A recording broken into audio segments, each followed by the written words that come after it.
Ada beberapa hal yang berbau logika mistika dalam agama. Ya, ada banyak hal yang berbau logika mistika di dalam agama, terutama agama yang ada di Konoha. Bukan semua agama ya, tapi agama tertentu yang ada di Konoha. Apa itu logika mistika? Apa definisi daripada logika mistika? Definisi daripada logika mistika itu adalah mempercayai sesuatu hal yang goib.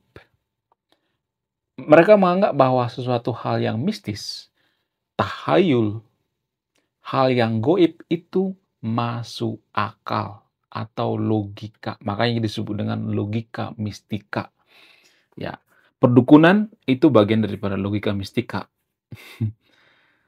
Nah, yang jadi pertanyaan, hal-hal apa yang ada pada agama dan itu bagian daripada logika mistika? Salah satu contoh misalnya, kita ambil satu contoh ya. Ini hanya di Konoha ya, bukan di Indonesia, karena orang Indonesia itu anti kritik, guys. Jadi, saya harus berhati-hati mengatakan ini ya. Dan ini hanya terjadi di Konoha. Tidak semua agama, tapi agama tertentu. Hal yang ilahi itu menurut saya itu sesuatu hal yang goib, logika mistika. Apakah keilahian seseorang itu bisa diukur? Nggak bisa. Apakah keilahian Tuhan itu bisa diukur atau tidak? Nggak bisa. Apakah bisa diverifikasi atau tidak? Nggak bisa. Nggak bisa. Jadi kalau misalnya Anda mengatakan, ya Tuhan saya itu adalah Tuhan yang sangat ilahi misalnya. Apakah itu bisa diukur? Nggak bisa. Apakah semua orang itu sama gitu persepsi masing-masing? Enggak. Jadi biasanya logika mistika itu tidak bisa didefinisikan. Kalaupun didefinisikan, ya berbeda-beda dengan orang lain. Kalau kita tanya sama seseorang itu, apakah ilahi itu lu percaya? Kalau misalnya mereka percaya, seperti apa? Tolong jelaskan. Maka akan ada berbeda-beda ya. Ada yang mengatakan bahwa ilah itu kekuatan yang maha dahsyat. Ada yang mengatakan ilah itu sesuatu hal yang tidak terlihat tapi bisa kita rasakan. Ada yang mengatakan ilah itu adalah sesuatu ya eh, kekuatan yang sangat-sangat luar biasa tapi tidak pernah menampakkan diri dan lain sebagainya. Ada macam-macam ya. Kemudian wahyu ya. Apakah wahyu itu bisa dibuktikan secara ilmiah? Nggak bisa. Apakah wahyu itu bersifat pribadi? Ya. Jadi logika mistika itu bersifat pribadi. Ya, bukan objektif, tapi subjektif. Subjektif itu nggak bisa dipertanggungjawabkan. Karena apa? Karena bersifat pribadi. Apakah wahyu itu kita bisa salahkan? Nggak bisa. Terus siapa yang kita salahkan? Yang percaya wahyu, apa yang memberikan wahyu? Menarik untuk kita bahas. Terjadinya wahyu itu ketika eh, Nabi bertemu dengan malaikat. Nah, ketika Nabi bertemu dengan malaikat itu, ya mohon maaf ya, dan ini hanya yang terjadi di Konoha ya, itu kan pertemuan yang sangat privat ya. Nggak bisa dibuktikan secara ilmiah dan tidak ada yang melihat secara pribadi ya. Jadi ini artinya menurut data ya, secara antropologi, hal-hal seperti ini bisa diterima masyarakat karena apa? Karena masyarakat kita zaman dulu itu belum seperti zaman sekarang ini ya. Belum ada yang namanya teknologi ya. Ketika nabi-nabi menerima wahyu itu, belum ada yang namanya handphone zaman itu. Coba kalau misalnya ada handphone ya, misalnya nih ada nabi ya menerima wahyu. Saya kemarin ketemu sama malaikat ya, saya dikasih wahyu bahwa kitab suci ini bla bla bla bla bla misalnya. Zaman sekarang kan pasti nanya, "Mana buktinya? Lu kan punya HP, kok nggak lu rekam?" Itulah alasannya kenapa di zaman sekarang ini nggak ada yang namanya wahyu. Sementara di zaman dulu ada yang namanya wahyu. Karena apa? Karena zaman itu belum ada yang namanya handphone, belum ada yang namanya kamera, belum ada yang namanya CCTV.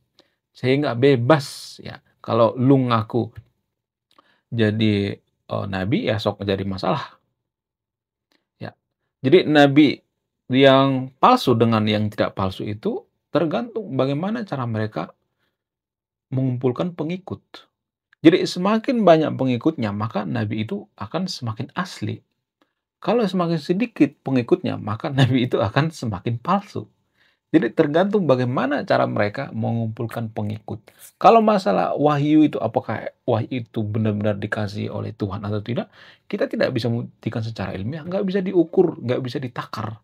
Makanya agama itu adalah sesuatu hal yang sangat konspirasi. Menurut saya, agama itu adalah teori konspirasi. Karena apa? Karena tidak bisa dikonfirmasi. Ketika Nabi bertemu dengan malaikat, apakah bisa dikonfirmasi atau tidak? Nggak bisa, nggak bisa.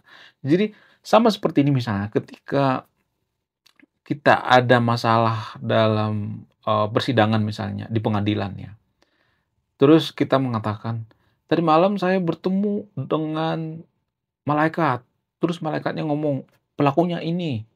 Apakah itu bisa dibuktikan secara ilmiah? Nggak bisa. Apakah itu bisa diterima oleh pengadilan? Nggak bisa, ya.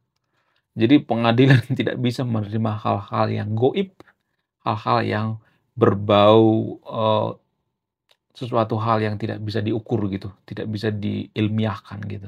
Jadi wahyu juga seperti itu ya. Nah yang jadi pertanyaan, kalau wahyu itu tidak bisa dikonfirmasi, tidak bisa dibuktikan secara ilmiah, lalu kenapa banyak orang percaya?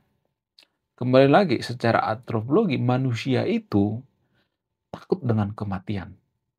Manusia itu takut setelah mati tidak ada yang namanya kehidupan. Jadi ini semacam kebutuhan manusia, kebutuhan yang sangat-sangat dibutuhkan ya. Kalau misalnya ada nabi nih yang mengatakan, "Kemarin saya ketemu sama malaikat." Nah, orang-orang yang pengen ya, yang pengen di kehidupan setelah meninggal itu ada kehidupan di alam baka misalnya atau di akhirat misalnya, maka mereka ini sangat pengen mendengarkan si nabi ini. Karena apa? Karena itu yang mereka pengen gitu.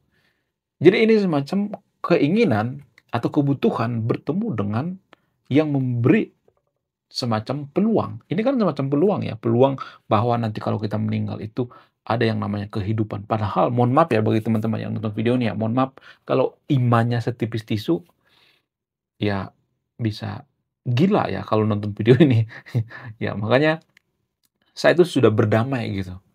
Saya sudah berdamai dengan diri saya gitu. Dulu waktu saya belajar antropologi, ya menghubungkan antropologi dengan agama, ya menghubungkan antropologi dengan, eee, keilahian dan lain sebagainya, saya hampir gila ya. Ya, filsafatlah yang menyelamatkan gitu. Kalau saya nggak belajar filsafat, mungkin saja saya sudah gila, dan saya sudah berdamai dengan diri saya sendiri, ya. Orang-orang yang tidak percaya dengan agama itu sudah berdamai dengan dirinya sendiri. Kenapa mereka bisa berdamai? Ya karena mereka tulus ya, kalau misalnya meninggal nih ya, ternyata surga itu nggak ada, mereka sudah ikhlas gitu. Kalaupun surga itu ada ya, dan itu kemungkinannya sangat kecil sekali, 0,sekian%, ya nggak jadi masalah. Orang-orang yang tinggal di negara-negara maju seperti di Jepang ya, sana kan banyak yang tidak percaya dengan agama. Mereka bodoh amat dengan surga dan neraka. Mereka bodoh amat tuh.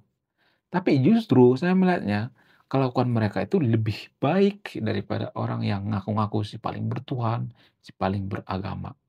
Jadi tujuan saya bikin video ini biar kita tidak terlalu halu dalam beragama. Jadi kalau kita terlalu halu dalam beragama itu artinya apa? Artinya kita itu tidak rasional, kita tidak memikirkan yang namanya ya perkembangan zaman, tidak memikirkan yang namanya kemajuan, tidak memikirkan yang namanya bagaimana kita supaya maju gitu negara kita, SDM kita dan sebagainya ya. Jadi orang-orang yang, eee, terlalu halu dengan surga neraka itu, mereka hanya memikirkan yang namanya akhirat akhirat akhirat akhirat terus yang dipikirkan. Tanggung jawabnya di dunia ditinggalkan. Ya jadi terlalu halu. Karena apa? Karena otaknya nggak dipakai gitu.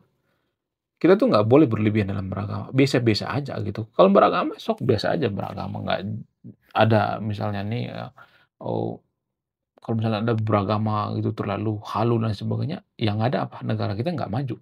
Justru negara kita itu terlalu halu dengan akhirat kan. Masyarakat kita itu kan terlalu halu dengan akhirat kan. Padahal akhirat itu kan 0, sekian-sekian persen adanya. Kalau akhirat itu ada, ya kalau bisa dibuktikan secara ilmiah ya, pasti ada tuh orang yang balik dari akhirat ke dunia. minimal satu dari miliaran orang yang sudah meninggal lah, tapi kan nggak ada satupun ya. Saya tidak mematahkan yang nonton video ini ya, mematahkan semangatnya bahwa ada yang nonton video ini sudah, bulat ya, prinsipnya bahwa akhirat itu ada, saya tidak sedang membuyarkan prinsip Anda. Saya tidak sedang menggoyang keyakinan Anda, tapi saya berusaha ya menetralkan pikiran kita yang terlalu halu dengan surga dan neraka ya. Kemudian ya, kalau saya perhatikan ya, ada beberapa hal lain gitu yang ada di agama yang berbau logika, mistika. Apa itu? Kita ambil contoh misalnya ya, keimanan. Apakah keimanan itu bisa diukur dengan, eee, alat ukur? Nggak bisa. Jadi keimanan seseorang itu nggak bisa ditakar. Kalau misalnya ada pemuka agama, dia mengatakan, "Saya orang yang beriman." Mana buktinya lu beriman? Apakah bisa ditakar atau tidak? Nggak bisa. Itulah alasannya kenapa kita tuh sering tertipu dengan pemuka agama. Kenapa? Karena otak kita itu dikelabui dengan apa? Dengan kalimat-kalimat beriman, kalimat-kalimat, "Oh ini orangnya soleh, soleha," ya. Kita ketipu dengan simbol-simbol agama. Karena apa? Karena nalar kita sudah mati. Karena kita berpikir orang yang dekat dengan simbol-simbol agama itu adalah orang yang ikhlas gitu, orang yang baik gitu, enggak semuanya seperti itu, guys.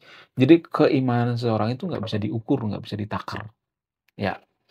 Lalu bagaimana cara melihat orang yang beriman atau tidak? Susah melihat orang yang beriman atau tidak secara kasat mata ya. Hanya orang-orang terdekatnya lah yang mengetahui bahwa mereka itu beriman atau tidak ya. Beriman yang saya maksud di sini bukan beriman, mohon maaf ya, hanya melakukan ritual-ritual ibadah gitu, atau kebanyakan ritual ibadah, bukan.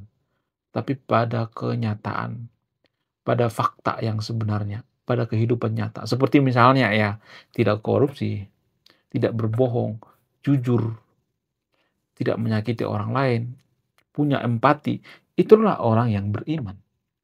Bukan orang-orang yang ngaku, yang megang mic, pakai sorban, ya, lalu teriak-teriak, "Saya orang yang beriman. Oh saya, Tuhan saya yang paling benar."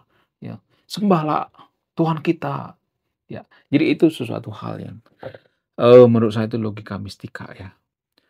Kemudian dalam agama juga ya, kalau kita perhatikan di Konoha ya, dalam agama tertentu di Konoha itu, kita disuruh menyembah sesuatu hal yang tidak bisa dibuktikan secara ilmiah.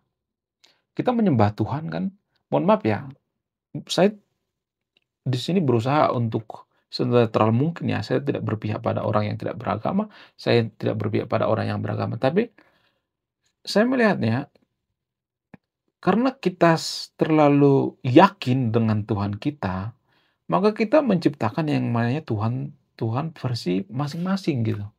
Kenapa banyak yang namanya orang, ya misalnya nih menyakiti agama lain gitu, ya atas dasar agama, sambil meneriakkan Tuhannya, menyakiti agama lain atau menyakiti umat lain. Kenapa bisa seperti itu?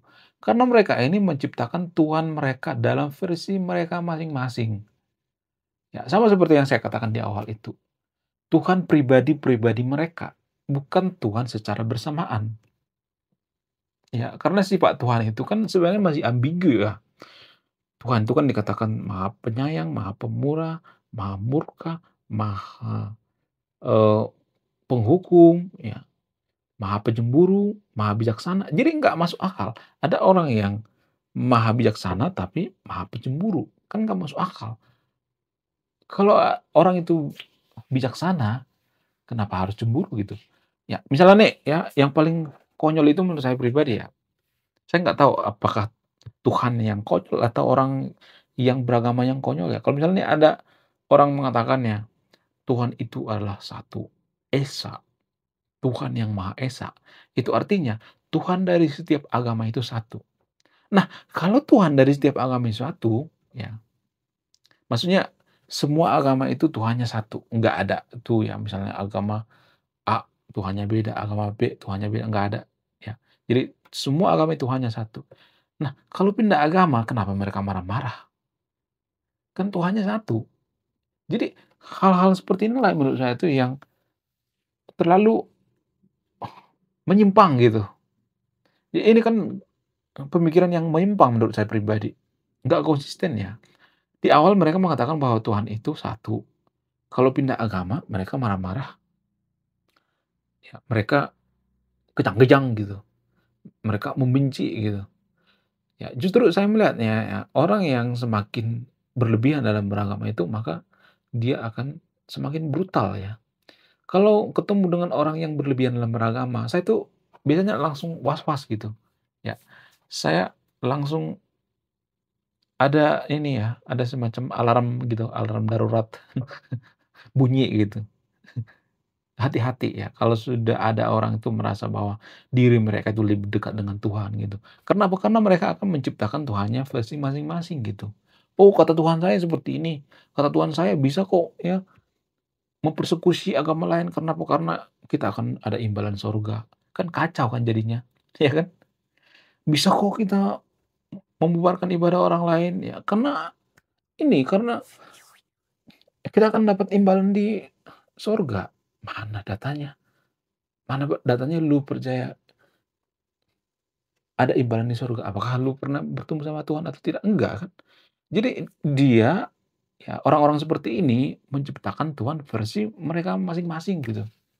Ya, bukan Tuhan secara universal gitu, yang diterima oleh akal sehat gitu, ya. Kemudian ya, kalau saya perhatikan ya, negara yang sangat agamis gitu, seperti di Konoha misalnya. Konoha itu kan salah satu masyarakat yang paling rajin berdoa di dunia. Masyarakat kita itu paling rajin berdoa di dunia, nggak pernah ketinggalan yang namanya berdoa. Kenapa bisa seperti itu? Kenapa justru negara yang paling rajin berdoa di dunia seperti Konoha, tapi kita susah maju? Kenapa bisa seperti itu? Apa alasannya?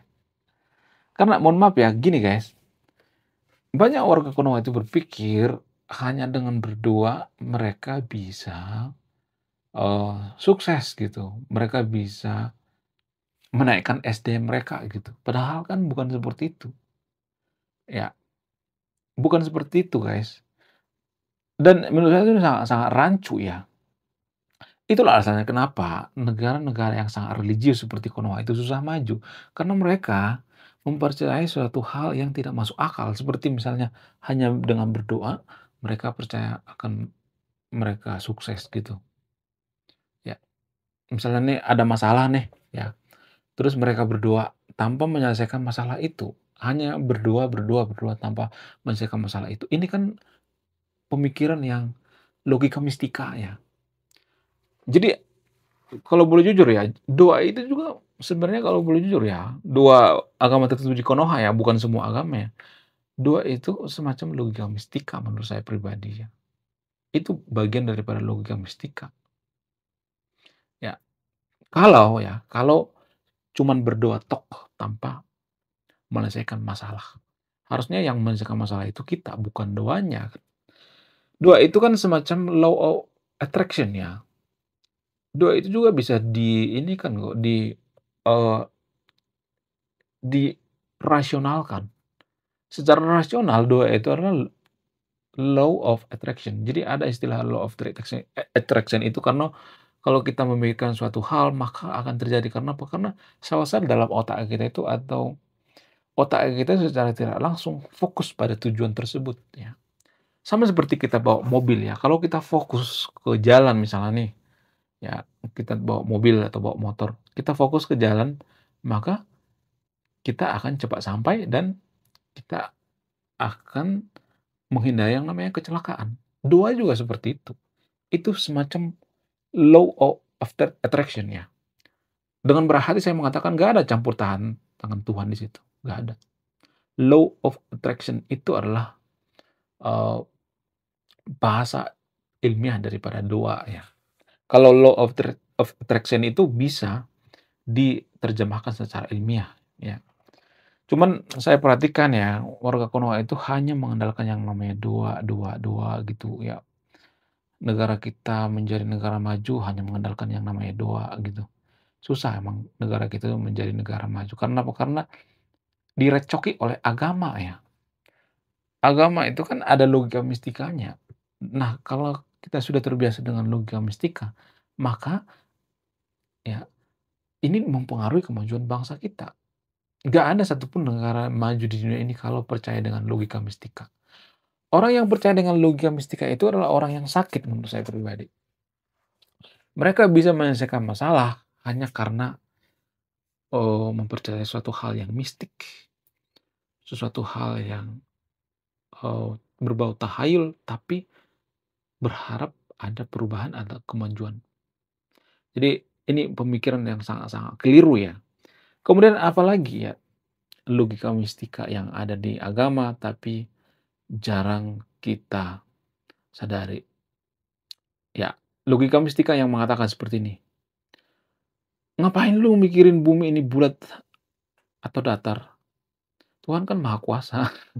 Banyak tuh ya warga kono yang mengatakan seperti ini. "Ngapain lu sibuk-sibuk amat mikirin dunia ini bulat apa datar? Kenapa lu mikirin bumi ini bulat apa datar? Yang penting bumi ini ciptaan Tuhan, titik." Jadi ini semacam logika mistika sebenarnya kalau boleh jujur ya. Mempercayai sesuatu hal yang tidak masuk akal gitu. Kenapa kalimat seperti ini bisa mematahkan semangat kita untuk berpikir? Ya kalau misalnya ada yang mengatakan ya, bumi ini diciptakan oleh Tuhan, gempa diciptakan oleh Tuhan, petir diciptakan oleh Tuhan, semua diciptakan oleh Tuhan. Maka kita akan berhenti berpikir atau bertanya gitu, kenapa terjadi petir? Oh, petir itu terjadi karena apa? Karena ada muatan listrik di awan. Bukan karena Tuhan batuk misalnya. Warga Konoha kan banyak tuh yang masih percaya bahwa petir itu terjadi karena Tuhan batuk, karena Tuhan murka dan lain sebagainya. Jadi ini logika mistika. Ya, harus ada kausalitas ya.